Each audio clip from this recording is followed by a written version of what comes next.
Halito, I saw a photo. This photo got me really sort of reminiscing back in the past. The world that I grew up in was a very analog world. Digital didn't exist, and every so often I'll see something or hear something that will sort of take me back into my childhood and early adulthood. This photo right here. This photo, probably taken back in the probably the late '70s, early '80s. It took me back to that time period. Um, there's a certain segment of generation who will recognize these things, and a certain segment that will just won't be familiar with it or won't even know anything about it at all. In the photo, the background, you have the Concorde. Now, the Concorde was a supersonic jetliner. It was I believe, a British-French collaboration. They developed it late '50s, early '60s. They built some 20 airplanes or so, and they flew, supersonic, faster than sound type of travel, up until 2003. I think the last Concorde flight um, um, took off and landed. Out of all that history, they had one fatality, one crash, and it was a Concorde that was taken off, and there was some debris on the runway, and the wheels sort of cut that debris and flung up into the wings and ruptured the fuel tank, and they, of course, crashed, and everyone on board died. But the Concorde was a very analog device. It was built in a time before GPS navigation. Um, In fact, watching a documentary years ago, pilots talk about how you had to really manhandle the Concorde. You had to physically fly the Concorde. It wasn't just hit a button and it'll take off and land. And you really had to, you had to navigate. Back in those days, we navigated everything. Most airlines, you had a point A to point B, and you had to navigate yourself to point B. Um, which is interesting because sometimes the airplane would fly off course. There was I can't remember what year it was, but during when the Soviet Union was still around, there was a Korean 747 who accidentally strayed off course slightly, flew over Soviet territory, and a MiG pilot was ordered to shoot it down. They claimed it was some undescript spy plane. The wreckage and everyone on board, it was a Korean 747. That's, again, as you fly back in those days, no computer navigation, no computer control. You physically point A to point B, and as wind currents and drift and whatever, you would sometimes, slightly get off course. I think there was a little radio beacon that they could hone in on, and it would tell them how far off course, and they could correct the course. Nowadays, it's you just point A, hit the button, and the plane will literally take off on its own, fly on its own, and land pretty much on its own. But yeah, now the other part, the foreground of that photo, is the space shuttle. Now the space shuttle was, in my childhood, that was one of the coolest things I had ever seen. Um, when I was a kid, see the last lunar landing we did was 1972. It was 2 years before I was born. So, a lot of the moon stuff and space stuff was somewhat still, still fresh in the news, fresh in the media. So me growing up,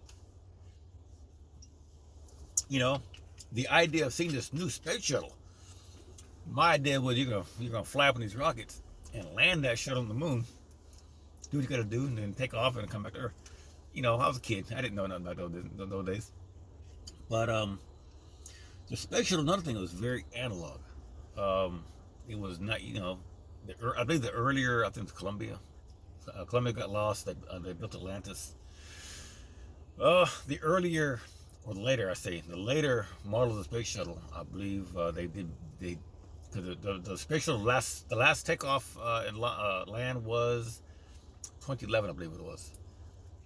So that was, again, a certain part of our population, a certain generation would never have seen a shuttle take off or land on TV or live if you live in Florida. So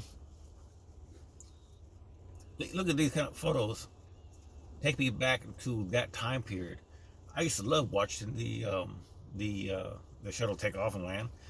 One time only, and I missed it. But one time, they on the news advertised that the Concorde would be landing in Houston, and of course, it was on the news and everything. But, you know, I was young, getting young back then. I can't remember what year it was, but I just remember watching on the news of the Concorde coming to Houston, and then you know, taking off and then. But yeah, these kind of photos. When I look at our generation now, I kind of wonder when this new generation is my age and they look on something now,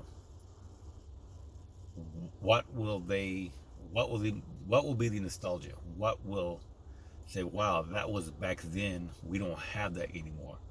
Versus, you know, 'cause I look at nowadays, you know, when I want to make a phone call back in the old days, you find a payphone, stick a quarter in it. Some people older than me say they remember putting dimes. With me, you stick a quarter in it, and you dial that number. If you want to dial Dallas or San Antonio, Little Rock, Arkansas, that was a long distance phone call. Nowadays, that's just local. It's local, and anywhere in America is local. Anywhere, sometimes some plans, anywhere in North America, Canada, Mexico is local. Back then, a phone call 300 miles away, a different city, would be a long distance phone call.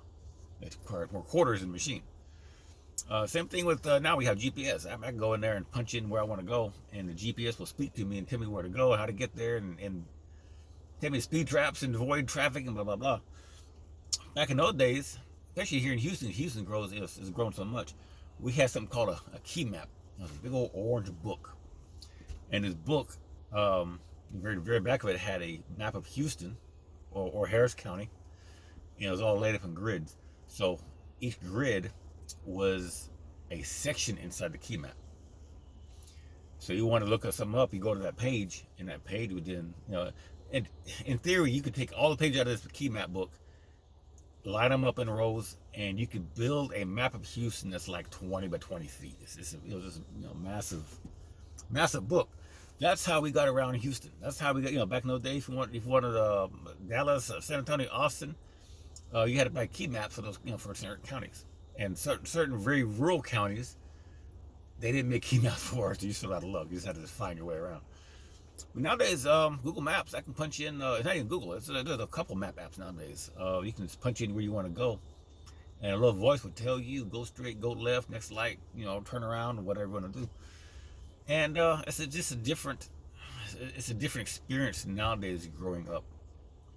And I kind of wonder, someone who is 20 years old now, or someone who's being born now, because again, kids nowadays are being born with technology in the palm of their hands. When I was growing up, the computer itself was almost an analog machine. It was a machine. It took a whole room up. When I was in school, our first time looking at a computer was an old Apple. I can't remember what model it was. The screen came in one color. It was green. all the printing was like green. Came with a floppy. It was like a 1 gig floppy disk. Nowadays, you can put 120 gig on a little SD card. In fact, nowadays, some phones nowadays are coming out with a whole terabyte, which is just amazing. To have a terabyte information back when I was a kid would be a house-sized server. I mean, it's just, it'd be, you know, it's just unbelievable what kind of information we can squeeze into a little device nowadays. But yeah, I just kind of wonder, 30 years, 40 years, 50 years from now, looking back, what will be looked back on now that's obsolete? And what technology, what we'll be using, you know, what will we have in the future? You know, I see the idea of these Google glasses where instead of having a phone in your hand, all your information is displayed in front of you in a almost virtual format, and you can walk and talk and do your thing and look, and you're just seeing through it. And when you want to focus on it, you can just sort of focus your eyes onto what you want to see, and you know, having special little gloves and stuff on, you can swipe and you know, I don't think that technology is quite 100%, you know, here yet refined. I see it coming in the future. Same thing with space travel. The space shuttle became obsolete. Challenger blew up. in 1986, the Columbia, it burned up on reentry, and my brain's trying to tell me like 2004, 2005, something like that. That pretty much doomed the shuttle out. It was uh, an aging platform, and plus it cost. I can't remember how much it cost per launch. I mean, it's ridiculous.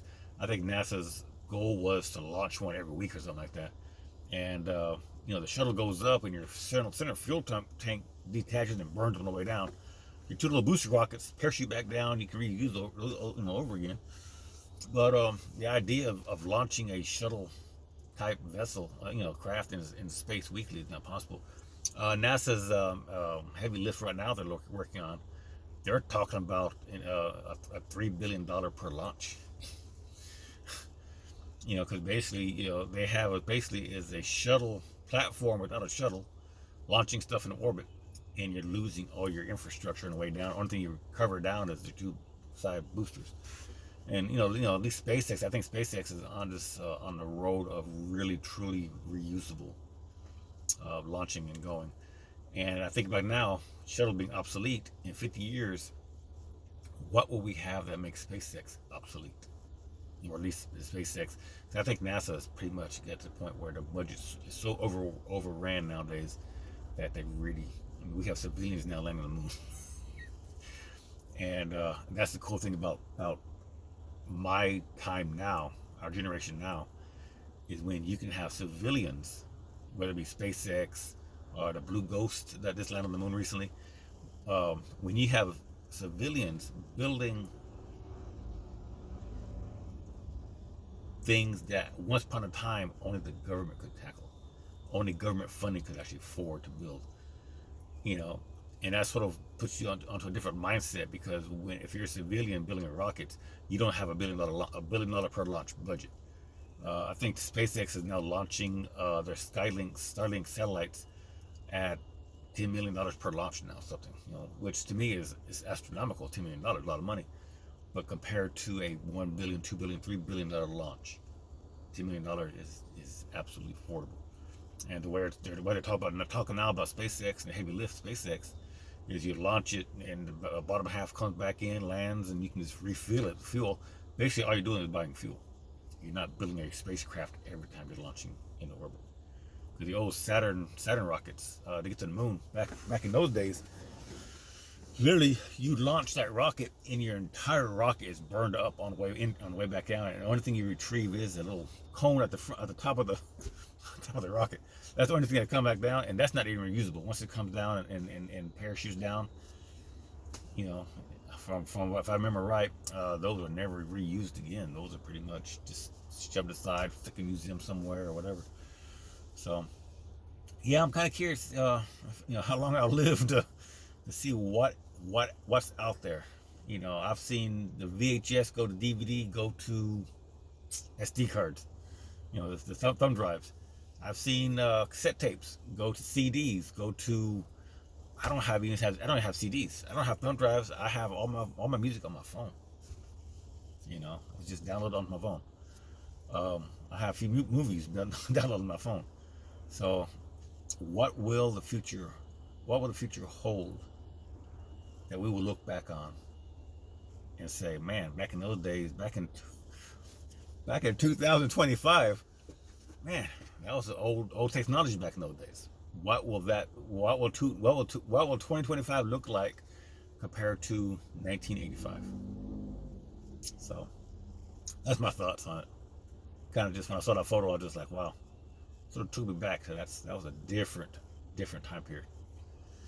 It's a long one too. That's all I got. Juice Chiki.